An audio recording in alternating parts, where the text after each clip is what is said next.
pembelajaran kita hari ini kita awali dengan doa dulu ya. Kepada Randa saya persilakan.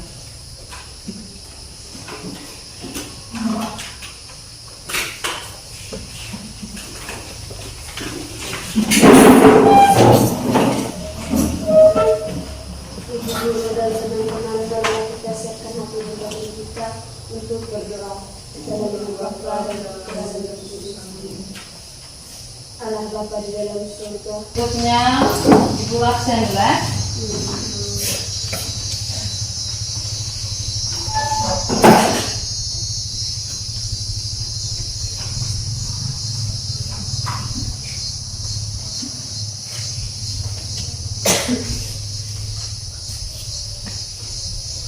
Abdi Pukan, Aurelia Sarul Jutri, Kevan, Kevin, Putra Deva, Ronald.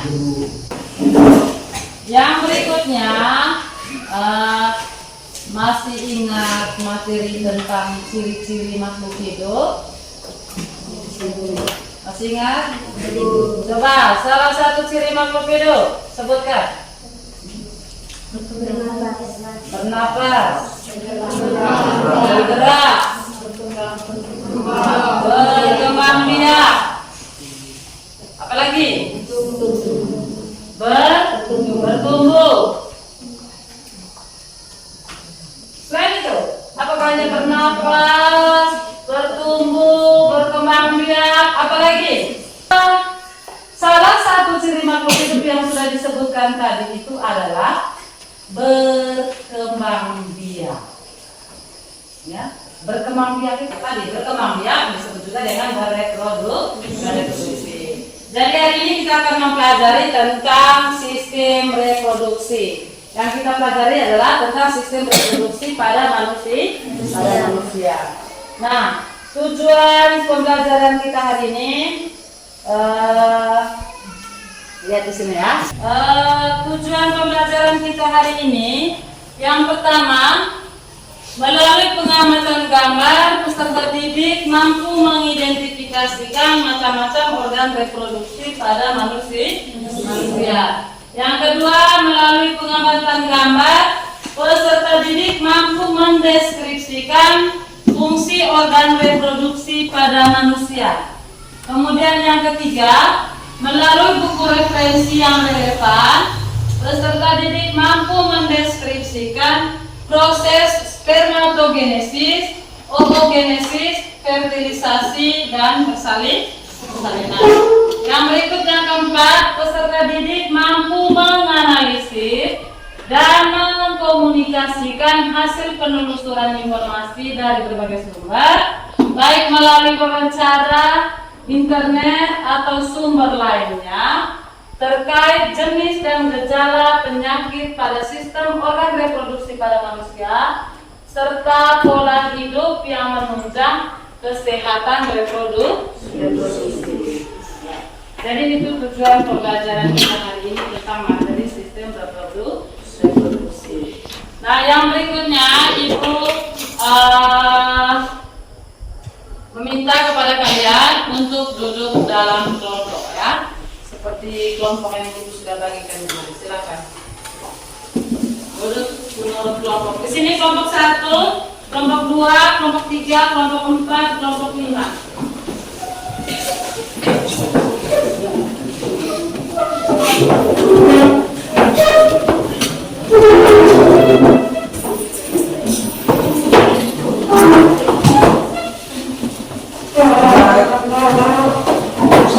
Duduk menurut LKS-nya, LKPD-nya ya, dibuka LKPD-nya. Perhatikan LKPD yang Ibu sudah bagikan. Perhatikan.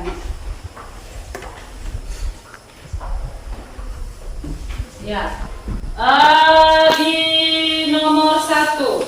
Coba lihat nomor 1 itu. Di situ ada gambar yang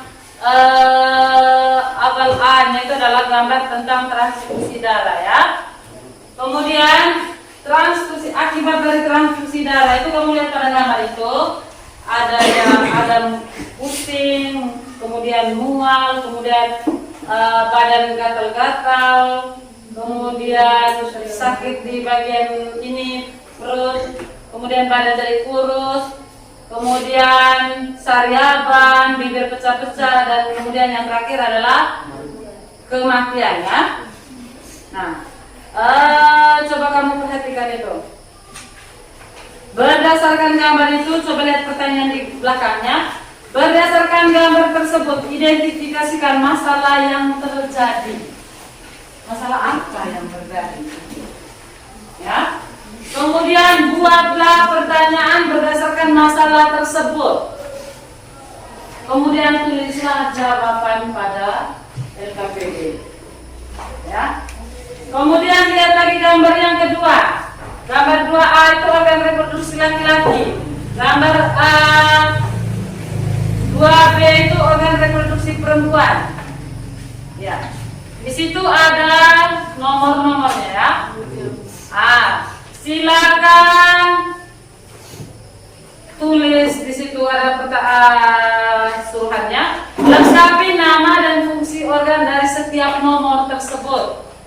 Nama dan fungsi ya dari setiap nomornya.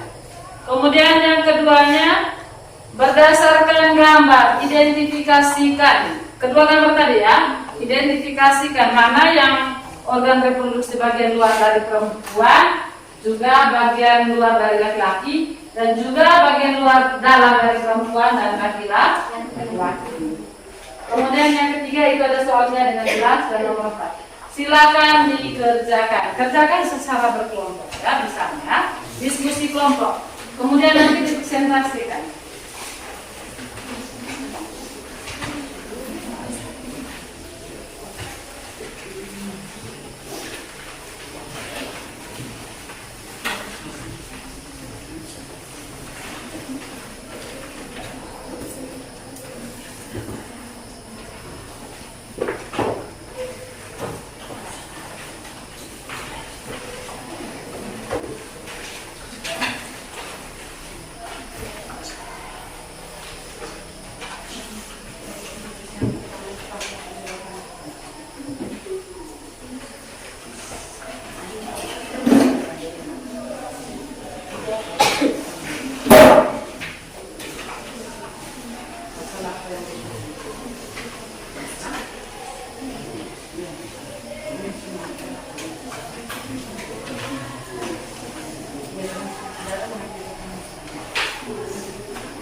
Nomor 1, silakan yang bisa berbicara masing-masing kelompok itu berdiri. Kita lihat nomor 1.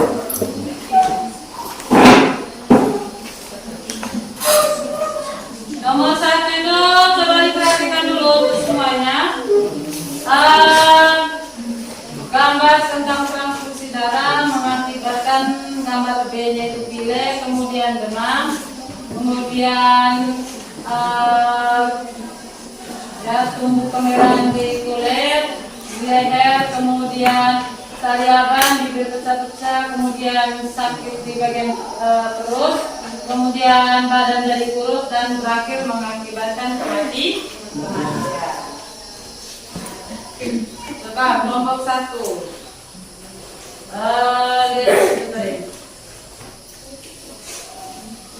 Pertanyaannya tadi identifikasikan bukuannya, identifikasikan masalah yang terjadi. Masalah apa yang terjadi pada zaman? Silakan. Penyakit pada sistem reproduksi dapat disebabkan oleh transfusi darah yang sudah terinfeksi penyakit, seperti yang kita lihat pada gambar tersebut. Ketika seseorang melakukan transfusi darah, yang dimana darah tersebut terinfeksi oleh penyakit AIDS, maka yang akan terjadi, seseorang akan terjangkit penyakit AIDS. Penyakit AIDS adalah penyakit yang disebabkan oleh HIV atau human immunodeficiency virus yang menyerang sistem imunitas atau kekebalan tubuh. Kemudian coba kamu lihat yang berikutnya, buatlah pertanyaan berdasarkan masalah tersebut. Kelompok ini, pertanyaan yang itu berdasarkan masalah yang terjadi, pertanyaan yang muncul apa? Bagaimana caranya untuk mencegah atau menghindari HIV? Cara mencegah HIV: hindari dari penularan bebas, hindari menggunakan jarum suntik untuk obat terlarang seperti narkoba, hindari mengonsumsi obat-obatan terlarang. Yang lain? Yang lain? Silakan. Mengapa kita ketika sudah transfusi darah mengalami gatal-gatal dan kemerahan darah? Karena hasil penularan darah dari orang lain yang mengalami penyakit HIV atau AIDS. Itulah sebabnya tubuh kita mengalami kegagalan di tangan dan kemerahan. Yang lain? Apa resiko transfusi darah? Kuat sedikit. Apa resiko transfusi darah? Transfusi darah jika dilakukan dengan baik sesuai prosedur jarang mengalami komplikasi, namun ada beberapa resiko reaksi terkait pemberian transfusi darah yang perlu kita perhatikan, yaitu demam, menggigil, alergi, gatal, dan kemerahan. Yang lain? Bagaimana cara untuk menghindari kejadian-kejadian tersebut? Kita seharusnya menjaga keseimbangan dan memiliki gaya hidup yang sehat dengan melakukan kegiatan yang positif, menggunakan internet dengan baik, tidak menonton film-film porno yang akan mencegah kita, serta tidak melakukan hubungan seks bebas. Ada lagi pertanyaan? Silakan. Apa yang menyebabkan transfusi darah? Seseorang mungkin memerlukan ini ketika menjalani operasi besar atau cedera serius yang menyebabkan pendarahan hebat. Mengalami pendarahan ini disebabkan karena atau kondisi lainnya, memiliki penyakit seperti leukemia atau penyakit ginjal yang menyebabkan anemia. Ada lagi pertanyaan? Menyangkut masalah yang terjadi pada gambar itu? Silakan. Apa gejala-gejala yang disebabkan penyakit? 1. Kekebalan tubuh semakin menurun. Pusing, tenggorokan kering, demam, rasa gatal pada tangan, leher, dan sariawan, dan perut rasa sakit. Bisa juga menyebabkan penyakit. Ya, berdasarkan masalah tadi itu tentang penyakit AIDS, harus nyambung ya. Kalau tentang penyakit AIDS, pertanyaan seperti apa? Bukan ini membantu narkoba, bantu lain. Ya, karena tadi masalahnya tentang penyakit AIDS, pertanyaan yang dilontarkan oleh kelompok 4 tadi itu adalah apa gejala dari penyakit AIDS? Mari kita tepuk tangan untuk kelompok 4 dulu.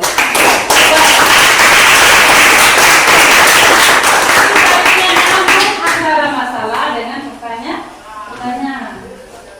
Ya. Ada lagi pertanyaan menyangkut masalah yang terjadi pada gambar tersebut? Silakan. Mengapa penyakit itu bisa terjadi?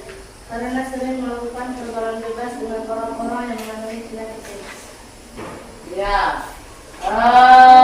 Penyakit AIDS itu terjadi karena melalui pergaulan bebas. Oke, jadi masalah yang terjadi pada gambar nomor 1 tadi itu adalah tentang penularan penyakit AIDS melalui transfusi darah.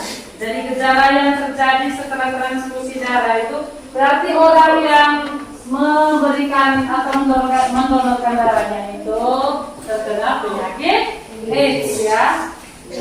Jadi akibatnya bagi orang yang menerima transfusi darah tersebut, pilek, kemudian panas tinggi, demam, kemudian tubuh kemerahan, badan gatal-gatal, sariaban, kemudian bibirnya pecah-pecah, kemudian perutnya sakit, bagian bawah perutnya sakit, kemudian badannya jadi kurus, bahkan mengalami kematian. Kemudian yang berikutnya, soal nomor 2.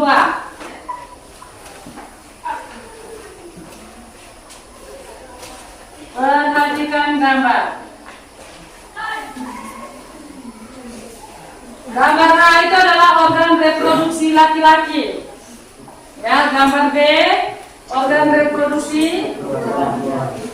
Lengkapilah nomor-nomor tersebut, juga fungsinya ya. Di situ sudah ada nomornya, ada nomor 1 sampai nomor 10 bagian A, kemudian 1 sampai 8 bagian B. Coba lengkapi nomor tersebut, apa nama dari nomor-nomor tersebut beserta fungsinya. Kelompok 3.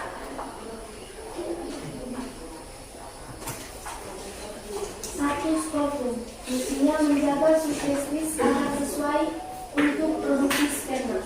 Ya, itu bagian A, coba diperhatikan baik-baik. 1. Skrotum dari kelompok 3. Ada jawaban yang berbeda? Ya, silakan lanjut. Fungsinya 2. Testis, fungsinya untuk memproduksi sperma dan hormon testosteron. Ada jawaban yang berbeda? Fungsi untuk menghasilkan sperma. Fungsi untuk menghasilkan sel sperma. Yang lain? Sama. Yang ketiga, ductus epididymis, fungsinya sebagai tempat pemakanan sperma. Ada jawaban yang berbeda? Ya, selanjutnya nomor kelompok 5.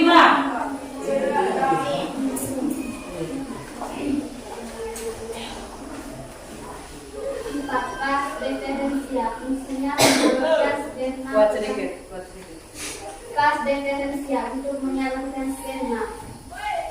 Menyalurkan sperma, ada jawaban yang berbeda? Dari kelompok 4. Kas deferens berfungsi untuk menghubungkan epididymis dan uretra. Hanya menghubungkan epididymis dan uretra. Yang lain? Sama. Dari mana itu sperma yang diantar ke kantong sperma? Dari epididymus ke uretra. Ya, ke kantong sperma ya. Dari epididymus ke harus jelas ya. Mengantarkan atau menyalurkan sperma dari epididymus ke kantong sperma. Kemudian yang kelima, gambar yang kelima, kelompok 5. Epidural finalis, fungsi Buat sedikit. fungsi tempat menghasilkan zat-zat yang diperlukan untuk perkembangan sperma. Ada yang lain? Ada yang lain? Silakan. Menghasilkan cairan yang tinggi fruktosa. Yang lain? Sama dengan mana?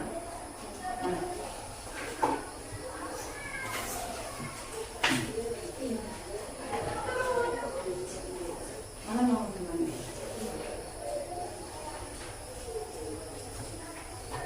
Kamu yang mau menggunakan.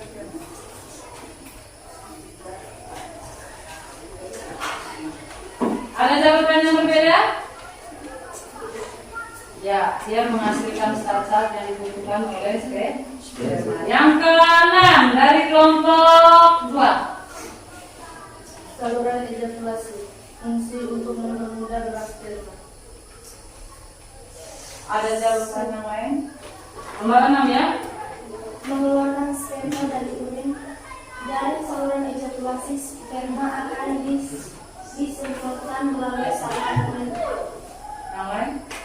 Saluran ejakulasi fungsinya untuk mengurangi sperma yang Untuk mengurangi sperma yang rusak. Yang lain? saluran ejakulasi berfungsi mengeluarkan semen dari urin. Yang lain? Kelompok 1. Ya, jadi dia mengeluarkan semen. Intinya untuk menetralkan pasangan pada sperma. Karena sperma yang dibutuhkan untuk kebutuhan kebutuhan sel telur itu harus benar-benar bersih. Itu baru bisa digunakan untuk fertilisasi. Kemudian yang berikutnya gambar 7 dari kelompok 4. Gambar dari bagian 7 gambar pertama. Maksudnya memasukkan cairan putih-putihan, sedikit asam dan mengandung beberapa zat. Yang lain? Kelompok 3. Mengeluarkan cairan yang berfungsi sebagai sumber nutrisi dan pelindung sperma. Yang lain? Tapi nama kelenjarnya prostat. Yang lain? Menghasilkan cairan semen untuk memberikan nutrisi dan mempermudah gerak sperma. Sama ya. Sana? Kelompok 1.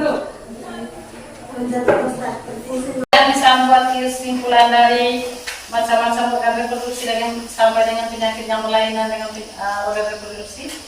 Silakan. Secara umumnya saja.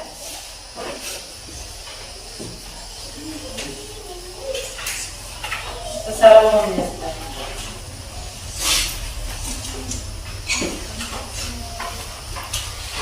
Ada? Jadi organ reproduksi laki-laki kita kemarin itu terdiri atas apa? Organ reproduksi luar juga organ reproduksi bagian dalam. Yang termasuk organ reproduksi luar? Penis dan prostat. Kemudian organ reproduksi bagian dalamnya? Testis, kemudian saluran sperma dan reproduksi.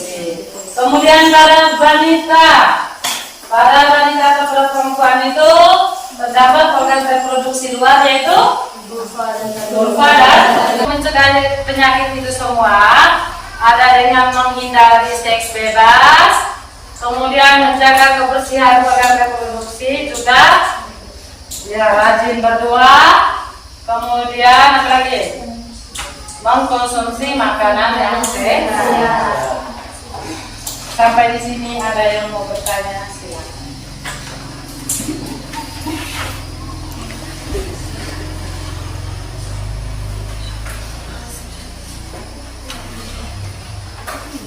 Ya, kalau tidak ada yang bertanya, yang berikutnya siapkan kertas ya.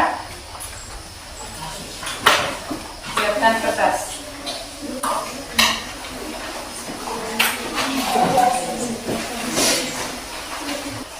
Sudah? Ya. Kerjakan soalnya.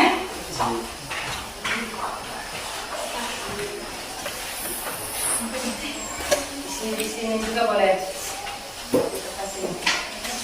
Ada satu-satu.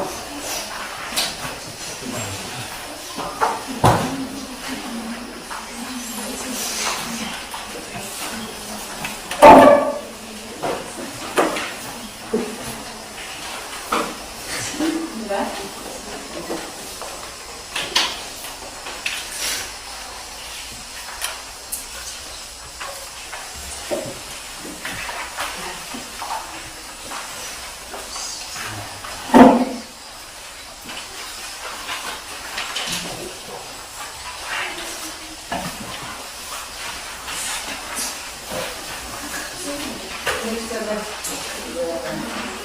Kerja sendiri-sendiri.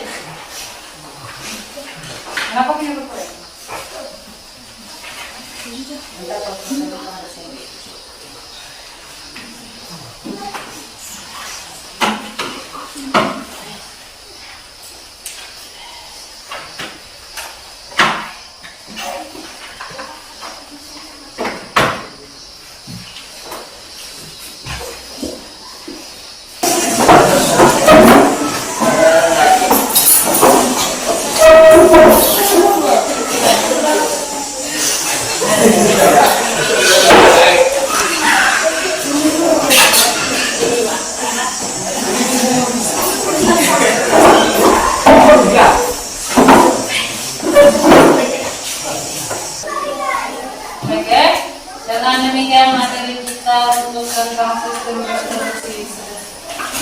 selesai. Materi yang berikutnya nanti kita akan mempelajari tentang modal reproduksi pada tumbuhan, ya, sistem reproduksi pada tumbuhan. Kita pelajari baik-baik, bukan hanya materi ini. Harus belajar baik materi yang sudah diterima maupun yang akan kamu pelajari selanjutnya. Ya, silakan berdiri, kita berdoa. Kembali lagi saya mengundang Denis untuk memimpin kita dalam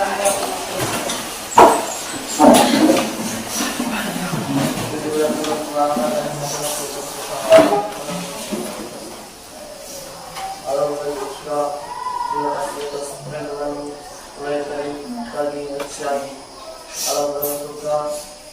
Demikian kegiatan kita dalam sekarang dalam usaha ini mata usaha sekarang semoga saat masuk kami dalam berhasil sampai puji tidak semua